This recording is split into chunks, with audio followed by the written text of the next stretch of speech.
St Stephen's School in East London is working to raise the achievement of their pupils with English as an additional language. Anne Claydon is the EAL coordinator for Newham and has been working with the school's staff. An EAL student is a child who has English as an additional language. They speak a different language at home. They may be newly arrived to the country, or they may have been born in England but start nursery only speaking their home language. 87% of these pupils don't speak English as their first language. The school is using a range of techniques with an emphasis on speaking and listening. The English is very good and I like here because the teachers make me learn English. I was French, then the teacher make me learn so much English, then I know now a little bit I know how to learn English. I speak English as another language and I'm very lucky that I can speak 2 languages. Well, when I came to the school I didn't have a good writing, but now if you see my books it's very neat. I don't know if you would like it, but I do it train and very neat. It's good practice for the children to learn within the mainstream curriculum.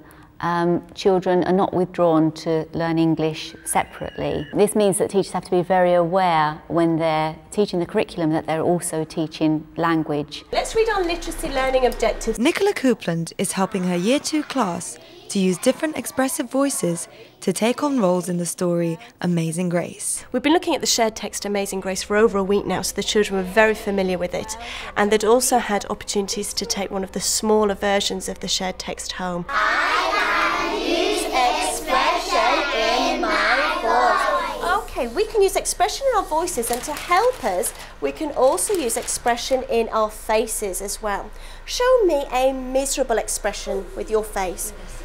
Not cross, but miserable. Super. Do you want to have a go at a voice without expression? Go on then. Choose me, I want to be Peter Pan.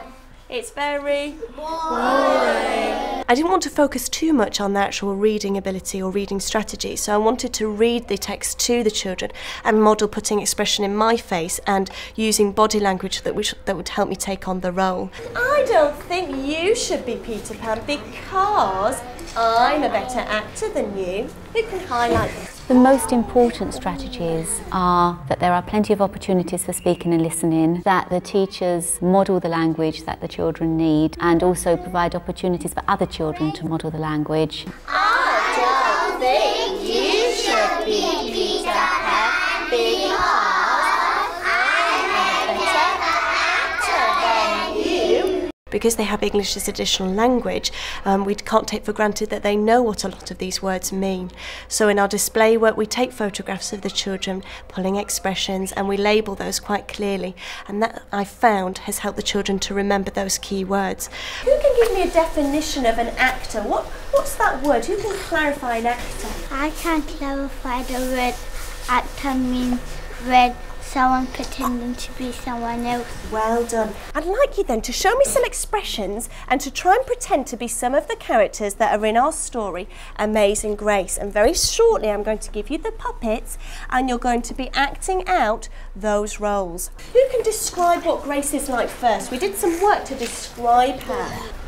You go grown up, you go Cuba. Okay, right. And Saba, how does Grace feel in the story? Upset. In parts of the story she feels upset, you're right. What's that in your home language? Naraz. What home language do you speak? Urdu. Well done, super. It's very important for teachers to value the home language and provide opportunities for children to work in their home language. To help the mixed ability group speak in full sentences and to extend their vocabulary, Nicola asked them to use speaking frames.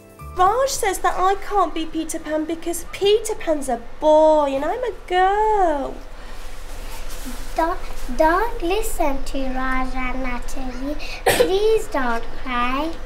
Okay, I love the way she used expression. Please don't cry. Her voice went up and down. Well done. Using leading examples and peer modelling with children at the front enable the children to get a feel of what I expected from them. Oh, Grace, please don't audition to be Peter Pan. You always get the best parts. Please, Miss, let me be Peter Pan. I promise my friend can be Captain Hook. No.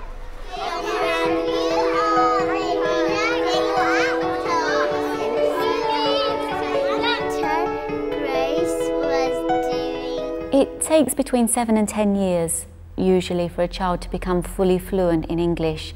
After the first 2 years, a child may sound fluent, but when you look more closely at the academic language they're using, there's still a lot of support that they need. Right, today... Year 6 teacher Tam Van Tran brings his own experiences of being an EAL child to his work as a classroom teacher. I am a EAL child because my parents are both from Vietnam.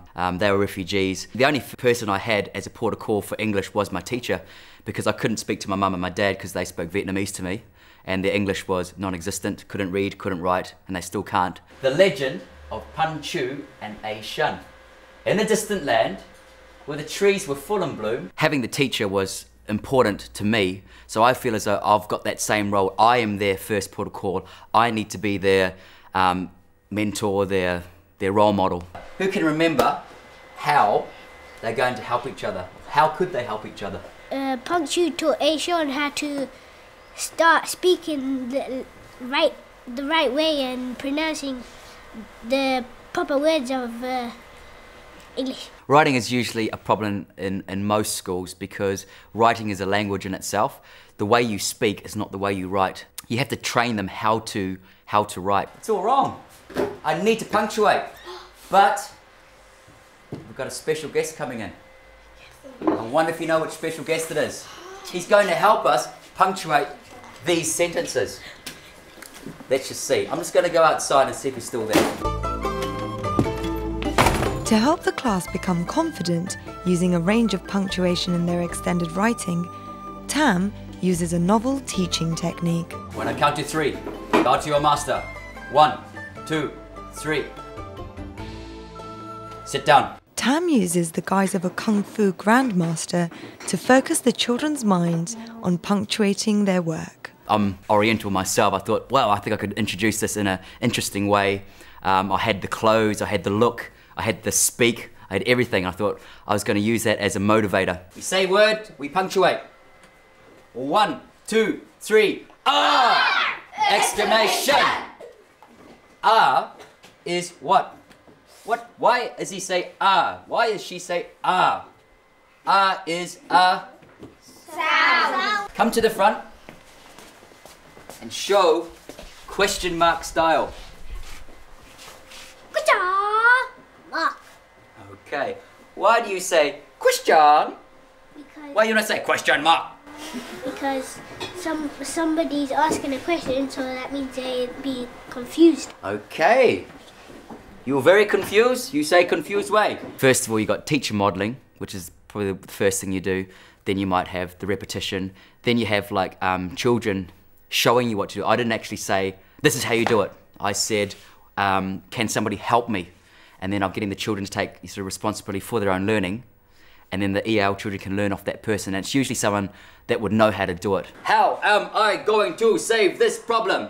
Question mark. Because it's a group thing. They all stand up. It's not just isolated, just one person. The person I chose was quite confident. The other people would follow and they'd be part of the group. Bow to your master. 1, 2, 3. Even though they're doing it kinesthetically, they are doing it verbally. My intention, I usually say, to become a grandmaster, you have to do it in the mind. And there's a sign over on my punctuation pyramid. It says, to become a grandmaster, you must be able to punctuate in your mind. You have to do all of that. Level 5, which is your full stop, question mark, exclamation, comma, ellipses, all of that, and then also apply it to their writing. How am I going to solve this problem? 5 already. And tell me all the different types to remember. Ken Davies is asking his Year 5 class to work collaboratively, using a variety of hats to inspire their descriptive writing. I think it's really important, even with children at Year 5, to have the opportunity to wear hats, to dress up, to actually role-play characters. We use visual props a lot. We use a lot of open questioning, differentiated questioning, and encourage everyone to have a go. Okay, now at the moment we just have Junaid. We're going to put the hat on him and he's going to become a new character. I want you to have a look at the character sheet. We've got lots of very interesting adjectives on here. Any ideas of the character that Junaid may have become in this story? An old man. He's grumpy. Can we have grumpy, please, Junaid? He's very grumpy. Can you tell me why he's grumpy? He has no wife and children, so that may be why he's grumpy. He has no wife and children. I want you to put on your hat and I want you to think about what your character's going to be. And I want you to concentrate on words on your list that describe what the character looks like. How about what's this word here? What's that mean? We didn't really know where it came from, but when we saw that it looked to us really rusty, like people, young poor people would wear if they was living on the street. I'd like to speak to that group over there because there's some really good ideas coming out of them. Who is your character, Aisha? William's Robbie. And what does he do? He's a motorbike person. He travels around everywhere because his mother and father they died in somewhere. That's why. I used the hats not just as a visual prompt to help them with the character, but also the hats come from all different places, and I think that's really important for children in the community like this to share the ideas, to see hats from around the world. Act out the kind of things the character's going to say. As some of the groups that I've been to have already started doing that, which is excellent. But try and be the character, it'll help you with the writing. Is there anyone who'd like to try and have a go at doing that for us now? Khadija.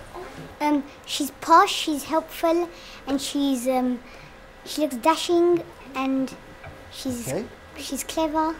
I think it's really important, especially for EAL children, to have the visual imagery in front of them, to have the list of words. The majority of the words were familiar to them, but I also put in words that were probably extending their vocabulary. Can somebody tell me, how did the hats help you make these characters? It would be hard for people to understand what you're talking about.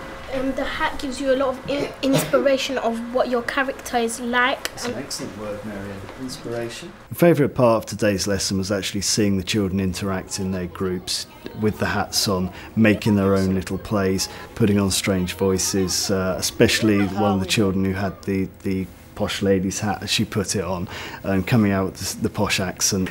Oh, you look dashing. No, it's really interesting to see, and I just think the children enjoyed it. I think if it had been a lesson where I said, right, I want you to write about a character, I want you to write down just key words but not have that chance to actually become that character, I think it would have been quite boring, and I think the children wouldn't have got so much out of it as they did. Looking back 10 or 20 years, there used to be the idea that children with EAL were best supported in withdrawal groups.